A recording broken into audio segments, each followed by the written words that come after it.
जैसा कि हमने पिछले वीडियो में कक्षा 11 और 12 के लिए हमने ट्रांसफॉर्मेशन के अंतर्गत एक्टिव को पैसिव में ट्रांसफॉर्म करना बताया था, जिसमें हमने आपको अफर्मेटिव और negative sentence, present indefinite tense के अफर्मेटिव और नेगेटिव सेंटेंस का ट्रांसफॉर्मेशन बताया। आज हम उसी के अंतर्गत इंट्रोगेटिव सेंटेंस का ट्रांसफॉर्मेशन बताने जा रहे हैं।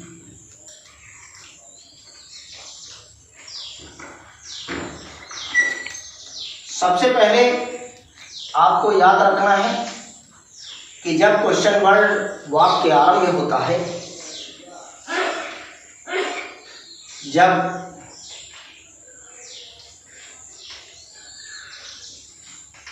प्रश्नसूचक शब्द क्या हिंदी वाक्य के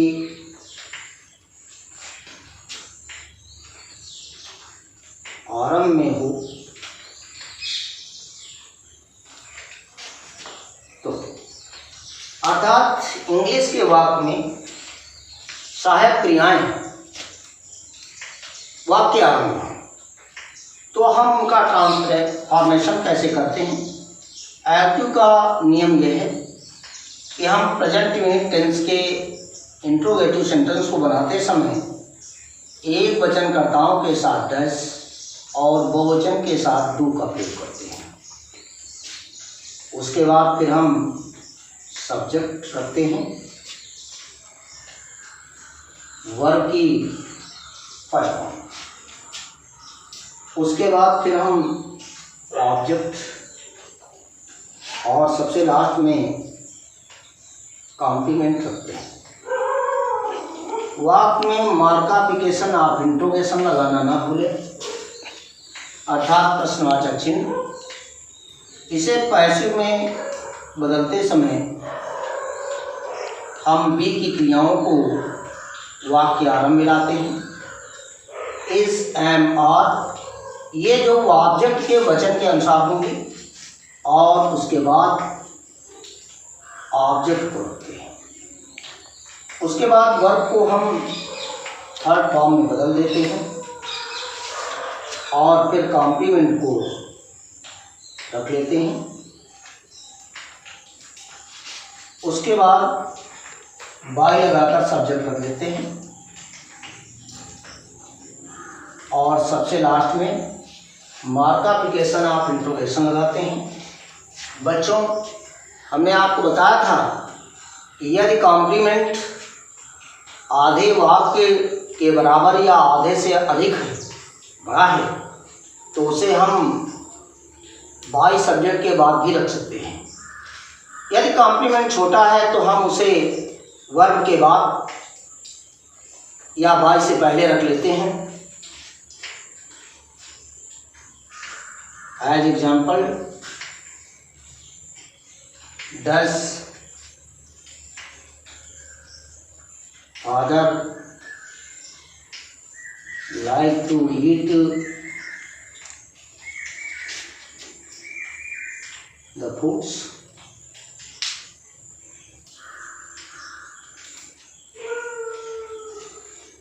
इसका पैसिव वॉइस बनाते समय हम लिखेंगे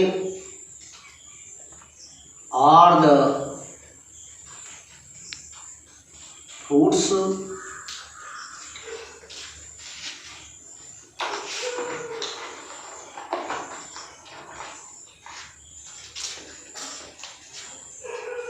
मुख्य क्रिया इसमें लाइक है, लाइक कर देंगे टू ईट। यहाँ पर ये जीरन को इन्फिनिटिव में चेंज किया गया है, like to eat by father.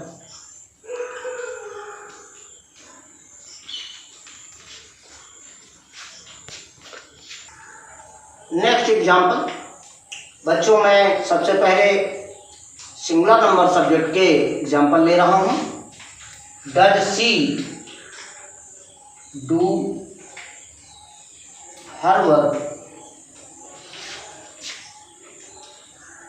Everyday,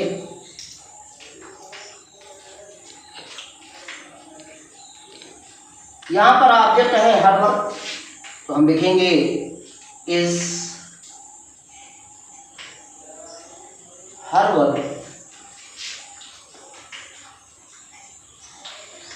done. छोटा सा कॉम्प्लीमेंट है, यही रख लेंगे एवरीडे बाय सी का हर कर देते हैं। हमने पिछले वीडियो में आपको पर्सनल प्रोनाउंस जो सब्जेक्टिव केस के हैं बाय के बाद ऑब्जेक्टिव केस में रखना बताया था।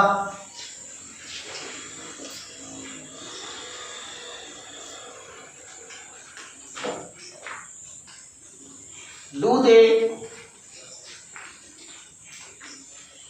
Play hockey and volleyball?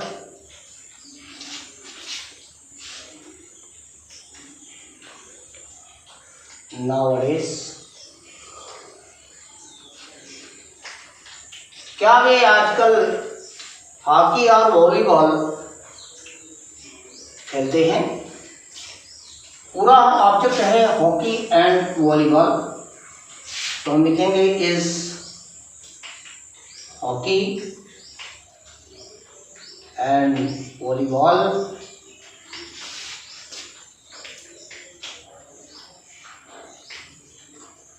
played nowadays by them.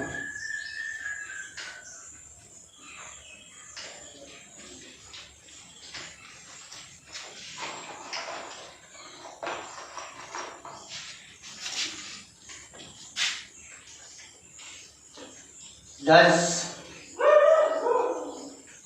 Mr. Singh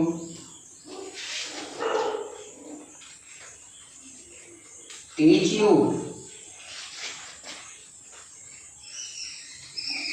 social science?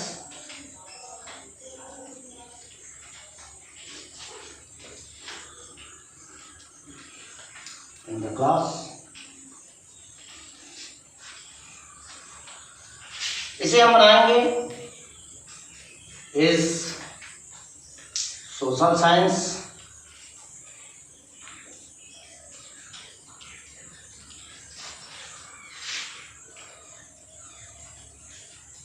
taught you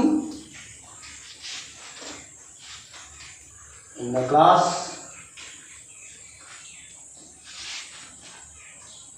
by Mr. Singh? बच्चों, इस वाक्य में दो ऑब्जेक्ट आए हैं, you and social science. You सजीव ऑब्जेक्ट है और सोशल साइंस निर्जीव ऑब्जेक्ट है। हम दोनों से एक्टिव से पैसिव में ट्रांसफॉर्म कर सकते हैं, किंतु निर्जीव ऑब्जेक्ट से पैसिव वॉइस बनाना अच्छा माना जाता है, इसलिए मैंने सोशल साइंस सबसे पहले बनाया है। और इसे अगर हम यू से बनाते हैं तो are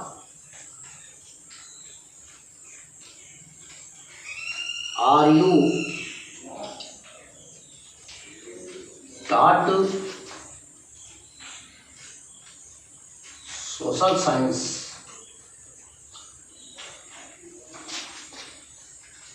in the class by Mr. Singh.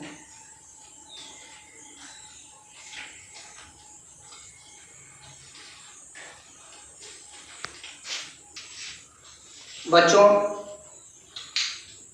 Interrogative sentence के अंतर्गत हम आपको दूसरा नियम बता रहे हैं। ये प्रेजेंट इवेंट टेंस के अफर्मेटिव सेंटेंस इंट्रोगेटिव सेंटेंस के वाक्य आप पढ़ रहे हैं।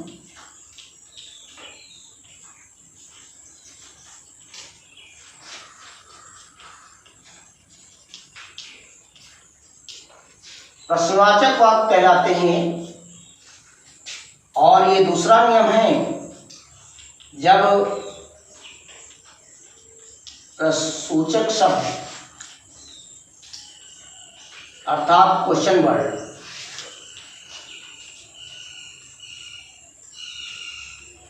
क्या, कहाँ,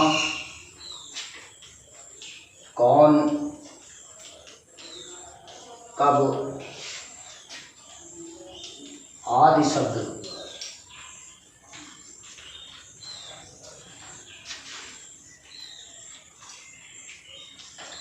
हिंदी वाक्य के मध्य में आए हूं तो, अथवा अंग्रेजी के वाक्य में इंग्लिश सेंटेंस में क्वेश्चन वर्ड सबसे पहले रखा तो हम उसका एक्टिव से पैसिव में किस प्रकार से चेंज करते हैं।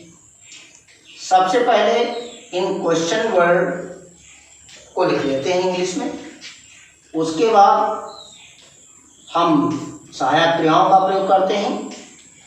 एक वचन कर्ताओं के साथ 10, बहुवचन के साथ यू का प्रयोग करेंगे। उसके बाद सब्जेक्ट, उसके बाद फिर हम वर्ब को बेस फॉर्म में अर्थात फर्स्ट फॉर्म में ही रखते हैं, ऑब्जेक्ट, और सबसे लास्ट में कॉम्प्लीमेंट रखते हैं, क्वेश्चन मार्क कर देते हैं।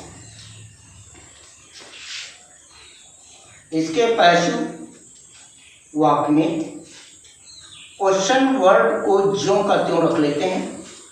उसके बाद हम बी की क्रियाओं का प्रयोग करते हैं ऑब्जेक्ट के वचन के अनुसार, इज, एम, आर में से कोई एक ऑब्जेक्ट के वचन के अनुसार जो उपयुक्त हो, और उसके बाद फिर हम ऑब्जेक्ट को रखते हैं। वर्ब की बेस फॉर्म यानी फर्स्ट फॉर्म को वर्ब की थर्ड फॉर्म यानी पास्ट पार्टिसिपल फॉर्म में चेंज कर लेते हैं, और तत्पश्चात हम कॉम्प्लीमेंट को ज्यों का त्यों उतार कर रख लेते हैं, कोई परिवर्तन नहीं किया जाता है। और लास्ट में हम बाई लगाकर सब्जेक्ट रखते हैं और क्वेश्चन मार्क कर देते हैं। इस प्रकार से हम आपको एग्जाम्पल बता रहे हैं।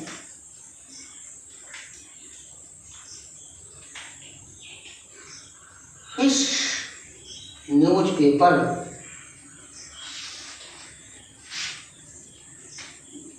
डज योर फादर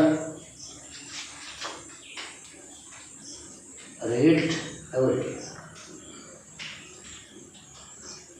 अर्थात इस वाक्य का अर्थ है कि तुम्हारे पिताजी कौन सा अखबार प्रतिदिन पढ़ते हैं। यहाँ पर विच ये निर्जीव चीज़ों को बतलाता है, पूछता है, और ये अपना ऑब्जेक्ट अपने साथ ही रखता है, इसलिए इसे विच न्यूज़पेपर सबसे पहले रखा गया है। और ऑब्जेक्ट चूंकि इसके साथ है इसलिए हम इसे वैसे ही उतार लेंगे, विच न्यूज़पेपर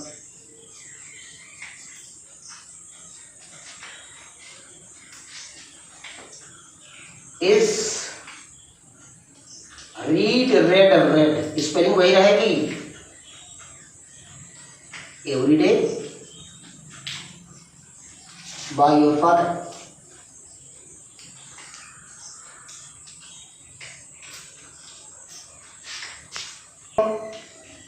जैसा कि हमने आपको पिछले 2 वीडियो में हमने आपको इंट्रोगेटिव प्रोनाउंस को पहचानना हमने बताया था, इंट्रोगेटिव प्रोनाउंस को रिलेटिव प्रोनाउंस में चेंज करना बताया था। इंट्रोगेटिव प्रोनाउंस प्रश्न सूचक सर्वनाम कहलाते हैं। ये ककारवाचक अर्थात इनका हमेशा अर्थ का से निकलता है, इसलिए इन्हें हम ककारवाचक कहते हैं। और यही इंट्रोगेटिव प्रोनाउंस रिलेटिव प्रोनाउंस का कार्य करते हैं, जो कि कॉम्प्लेक्स सेंटेंस में सबऑर्डिनेटिंग कंजक्शन का काम करते हैं, और तब इनका अर्थ जकारवाचक हो जाता है, किंतु इनके साथ हेल्पिंग वर्ब्स, लिंकिंग वर्ब्स का प्रयोग नहीं करते हैं। हम आपको बताना ये चाह रहे हैं कि व्हाट, व्हाई, व्हेन, वेयर, ये सीधे सीधे सिंगल रखे जाते हैं। हु ये सब्जेक्ट को पूछता है, वाक्य में सब्जेक्ट नहीं होता है। हुम ये ऑब्जेक्ट के कार्य को पूछता है, और हुज ये सजीव व्यक्तियों के संबंध को पूछता है। ये तीनों प्रोनाउंस व्यक्तियों के लिए प्रयोग किए जाते हैं। व्हिच का प्रयोग निर्जीव चीजों के विषय में हम उसके लिए, उनको पूछने के लिए प्रयोग करते हैं। हाउ का प्रयोग हम मैनर यानी तरीका, मेथड, विधि या मिजाज पूछने के लिए करते हैं। हाउ मच, हाउ मेनी और व्हिच, मैं अंडरलाइन करता हूँ, which, how much and how many, ये तीनों इंट्रोगेटिव प्रोनाउंस अपना ऑब्जेक्ट अपने साथ ही रखते हैं। अब ये स्पष्ट हो गया है। मैं आपको आगे कुछ एग्जाम्पल्स और लेकर बताता हूँ।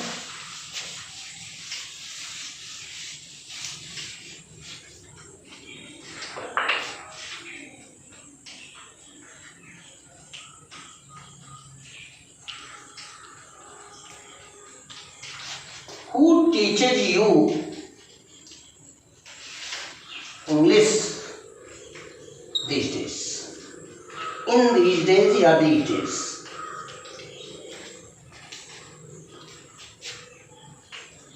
ये वाक्य इंट्रोगेटिव सेंटेंस है, लेकिन इसमें सब्जेक्ट नहीं है, इसलिए इसे अफर्मेटिव के भाग बनाया गया है और वर्ब की फर्स्ट फॉर्म में ईएस का प्रयोग किया गया है, यानी वर्ब को एक वचन में चेंज किया गया है।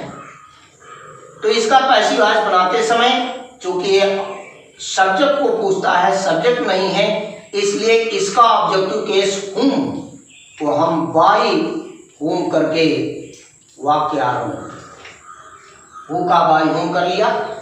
उसके बाद हम दो ऑब्जेक्ट भी है, इसमें सजीव ऑब्जेक्ट भी है और निर्जीव ऑब्जेक्ट भी है, इसलिए हम निर्जीव से बनाएंगे बाय हुम इज इंग्लिश।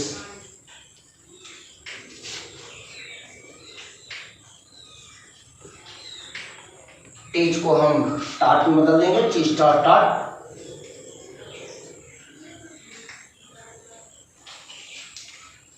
टाट यू these days, ये अथवा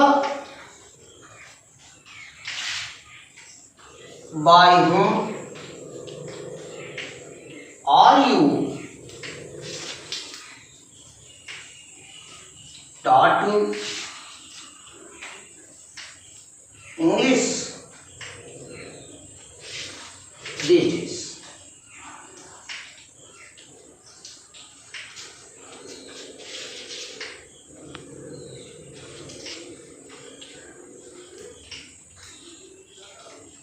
Why does this child not drink milk? सीधे सीधे लिखा गया, Why does this child not drink milk? यह बच्चा दूध क्यों नहीं पीता है? हम क्वेश्चन वर्ड why को ऐसे उतार लेंगे, why, और यहाँ ऑब्जेक्ट है milk, why is milk not drunk by this child? हमने इस वाक्य को इंट्रोगेटिव नेगेटिव में रख करके पैसिव वॉइस बनाना बताया है। बच्चों, हाउ मच मिल्क, ये अपना ऑब्जेक्ट अपने साथ हमने बताया है। कितना दूध, डू यू ड्रिंक एवरीडे, आप प्रतिदिन पीते हैं। कितना दूध आप प्रतिदिन पीते हैं, तो हम इसे how much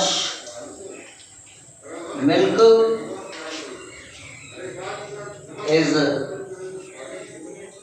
drunk every day by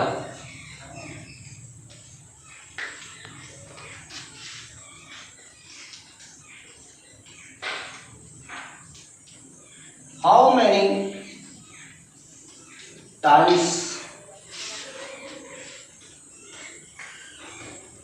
does the servant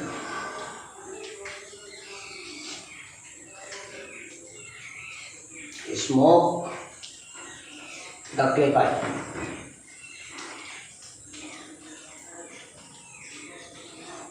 यह नौकर कितनी बार चिलम पीता है? How many times. लेकिन बच्चों यहाँ पर ये टाइम्स ऑब्जेक्ट नहीं है, times is the clay pipe.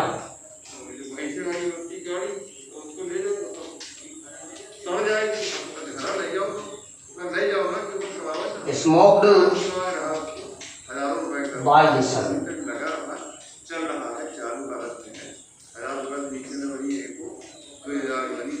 इस प्रकार से बच्चों आप एक्टिव से पैसिव बना सकते हैं, अभ्यास कर सकते हैं। अगले वीडियो में हम आपको पास्ट रिपीट टेंस के वाक्यों को एक्टिव से पैसिव में बदलना बताएंगे।